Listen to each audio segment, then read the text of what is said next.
नमस्कार।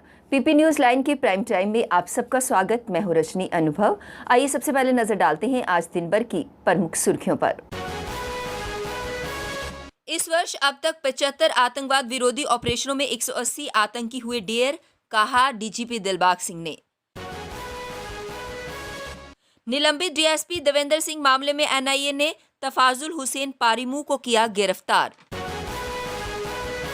वैष्णो देवी के श्रद्धालुओं के लिए 15 अक्टूबर से हर तरह की सुविधा होगी बहाल। और उपराज्यपाल ने जम्मू कश्मीर में बने 10 पुलों के निर्माण का वीडियो कॉन्फ्रेंसिंग के माध्यम से किया उद्घाटन। अब खबरें विस्तार से। जम्मू कश्मीर पुलिस के महानिदेशक दिलबाग सिंह ने कहा कि पिछले 5 दिनों में 4 सफल ऑपरेशन अंजाम दिए गए हैं। इसमें 10 आतंकियों को मार गिराया गया है। वहीं इस वर्ष अब तक 75 आतंकवाद विरोधी ऑपरेशनों में 180 आतंकियों को ढेर किया गया है। इसमें 8 ऑपरेशन सिर्फ श्रीनगर में ही हुए। यहां 18 आतंकी मारे गए। इसके अलावा 26 भटके हुए युवकों को आतंकवाद से मुख्य धारा में शामिल करवाने में सफल रहे हैं। श्रीनगर में मुठभेड़ के बाद सोमवार को पत्रकारों से बातचीत में डीजीपी दिलबाग सिंह ने कहा कि आज पाकिस्तानी लश्कर कमांडर सैफुल्ला और एक स्थानीय आतंकी को मार गिराया गया। इसमें सुरक्षा बलों पर कई बार हमले किए हैं। डीजीपी के अनुसार इस साल आतंकियों के खिलाफ अंजाम दिए गए लगभग सभी ऑपरेशन साफ सुथरे और पेशेवर तरीके से अंजाम दिए गए। बटमालू ऑपरेशन में एक महिला की मौत जरूर हुई थी। वहीं इस साल करीब 138 आतंकी समर्थकों और ओजीडब्ल्यू को भी गिरफ्तार किया गया है। 5 दिन के अंदर ये चौथा कामयाब ऑपरेशन है। 7 तारीख को सुगन शोपियां में ऑपरेशन हुआ था। 9 को कुलगाम में, 10 को पुलवामा में और आज 12 को जो श्रीनगर सिटी का ऑपरेशन। इसमें 10 टेररिस्ट जो हैं वो पिछले 5 दिन में 4 ऑपरेशंस में मारे गए हैं। आतंकियों के साथ गिरफ्तार जम्मू कश्मीर के निलंबित पुलिस उप अधीक्षक देवेंद्र सिंह मामले में राष्ट्रीय जांच एजेंसी ने मध्य कश्मीर के बडगाम जिले से तफाजुल हुसैन पारीमू को गिरफ्तार किया है। देवेंद्र पर आरोप है कि वह आतंकी संगठन हिजबुल का मददगार था। देवेंद्र को हिजबुल आतंकी नवीद बाबू के साथ इस वर्ष की शुरुआत में 2 जनवरी को निजी वाहन से श्रीनगर से जम्मू आते समय गिरफ्तार किया गया था। गिरफ्तारी के समय देवेंद्र कार चला रहा था। नवीद और देवेंद्र दोनों फिलहाल जेल में बंद हैं। एनआईए के प्रवक्ता के अनुसार टीम ने बडगाम जिले से जिस तफाजुल को गिरफ्तार किया है, उसने शोपियां जिले के मलेड़ा गांव के पूर्व सरपंच तारिक मीर को हथियार और गोला बारूद सप्लाई करने में अहम भूमिका निभाई। मीर ने इन हथियारों को शोपियां में हिजब के आतंकियों तक पहुंचाया था। 7 महीने बाद नवरात्र के मौके पर वैष्णो देवी के श्रद्धालुओं के लिए 15 अक्टूबर से हर तरह की सुविधाएं बहाल की जा रही हैं। घोड़ा, पिट्ठू और पालकी की सेवा भी उपलब्ध रहेगी। इसके साथ ही राज्य प्रशासन के आदेश के मुताबिक प्रतिदिन 7,000 श्रद्धालुओं को दर्शन करने की अनुमति भी होगी। इसमें खास बात ये होगी कि स्थानीय या दूसरे राज्यों के श्रद्धालुओं के लिए कोई निर्धारित संख्या नहीं होगी। श्राइन बोर्ड प्रशासन ने नवरात्र पर श्रद्धालुओं के लिए सुविधाओं का विस्तार करने जा रहा है। यात्रा मार्ग पर भोजनालयों में फलाहार का इंतजाम भी होगा। इसके लिए तैयारी की जा रही है।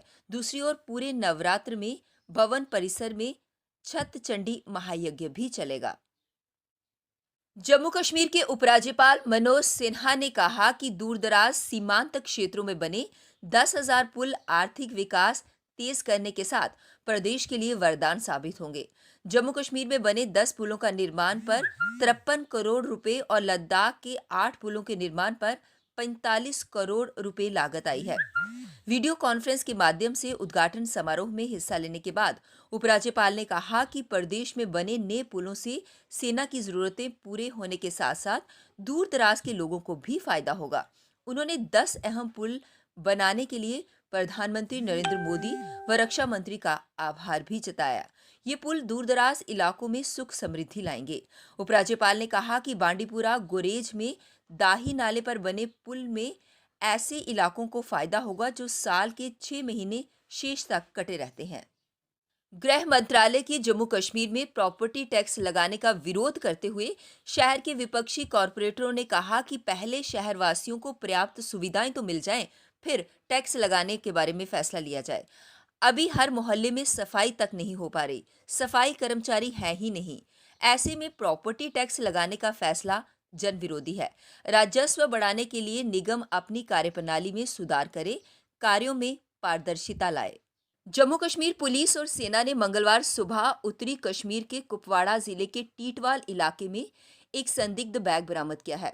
इस बैग से 5 पिस्टल और 10 मैगजीन और 138 गोलियां बरामद की गई हैं। एक पुलिस अधिकारी ने बताया कि टीटवाल पुलिस पोस्ट को एक संदिग्ध बैग मिलने की पुख्ता जानकारी मिली थी और ये भी बताया गया था कि इस बैग में संदिग्ध सामान है। ये बैग गुंडी शर्त गांव में रखा है। एक अधिकारी ने पूरे ऑपरेशन के बारे में बताते हुए कहा कि आज सुबह पुलिस और सेना के 6 JAK राइफल की टीम ने संयुक्त खोजी अभियान चलाया।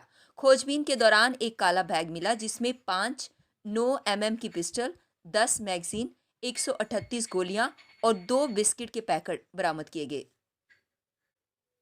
आतंकी नर्सरी बने शोपियां के एक धार्मिक स्कूल के पूर्व छात्रों के आतंकी गतिविधियों में संलग्न पाए जाने के बाद पुलिस ने सोमवार को तीनों शिक्षकों को सार्वजनिक सुरक्षा अधिनियम PSA के तहत गिरफ्तार कर लिया। इन शिक्षकों में मोहम्मद यूसुफ वानी, अब्दुल अहद भट्ट और अब्दुल रऊफ भट्ट शामिल हैं।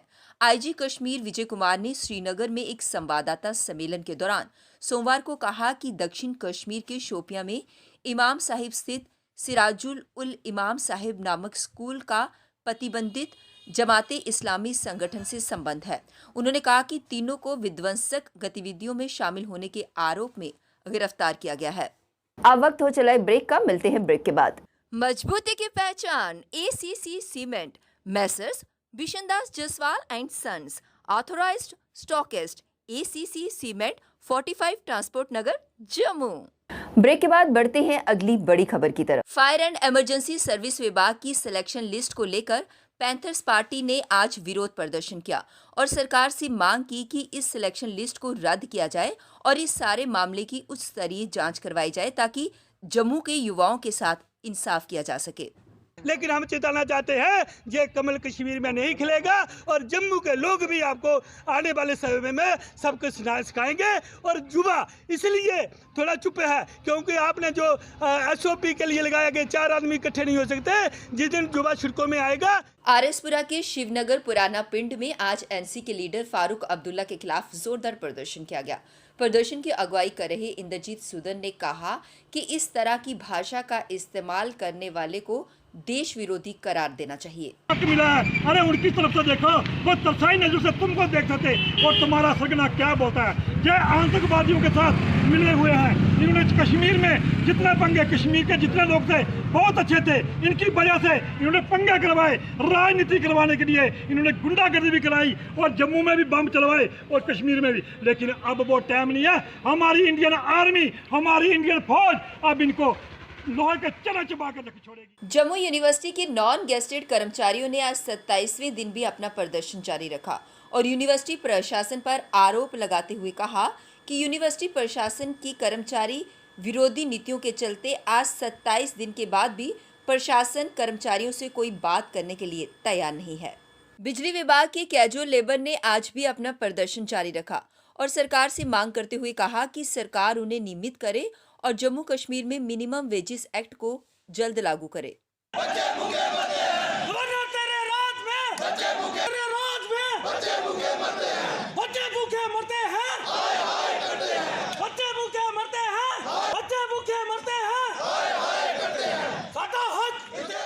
ग्रामीण विकास विभाग में CIC ऑपरेटर्स एसोसिएशन ने आज अपनी मांगों को लेकर श्रीनगर में प्रदर्शन किया और सरकार से मांग करते हुए कहा कि सरकार ग्रामीण विकास विभाग में CIC ऑपरेटरों की समस्याओं पर गौर करे और उन्हें नियमित करने के लिए कोई पॉलिसी बनाए।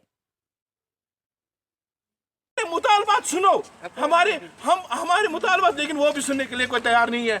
हम गुजारिश करते हैं, मोहतबाना गुजारिश, ये 172 फैमिलीज़ का मसला है। 172 फैमिलीज़ इस वक्त दर बदर की ठोकरें खा रही है। हमें अपने ऑर्डर से किए जाए, बाकी हमारा कोई भी डिमांड नहीं, हमारे सारे फॉर्मेलिटीज़ कंप्लीट है। केंद्र सरकार द्वारा 2010 में कश्मीरी विस्थापित युवाओं के रोजगार के लिए निकाले गए पैकेज के तहत आवेदन करने वाले और सिलेक्ट हुए लोगों में से कुछ लोगों ने सरकार पर आरोप लगाते हुए आज जम्मू में धरना दिया और कहा कि भ्रष्टाचार के चलते 45 लोगों को नौकरियां नहीं दी गई।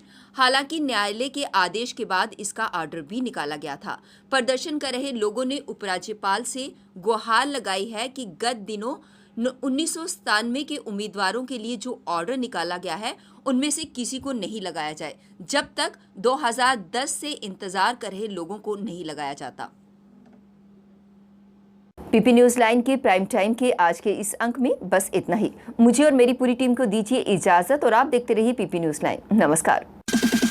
जम्मू में आई टेस्टिंग की साइंटिफिक और मॉडर्न टेक्नोलॉजी के लिए हमेशा याद रखें जेम ऑप्टिशियंस, जहां पर रखा जाता है आपकी हर जरूरत का ख्याल। Gem opticians with the facility of eye exercise, A scan, biometry, pachymetry और ऑटोमेटेड फील्ड एनालाइजर। और हाँ, हमारे यहाँ बढ़िया क्वालिटी के ब्रांडेड स्पेक्टिकल्स, सनग्लासेस और कॉन्टेक्ट लेंसेज मिलते हैं। आपका भरोसेमंद एक ही नाम, gem opticians, Gandhinagar. Gem opticians, Nai Basti. Gem opticians, Amphalla. Gem opticians, Trikuta नगर।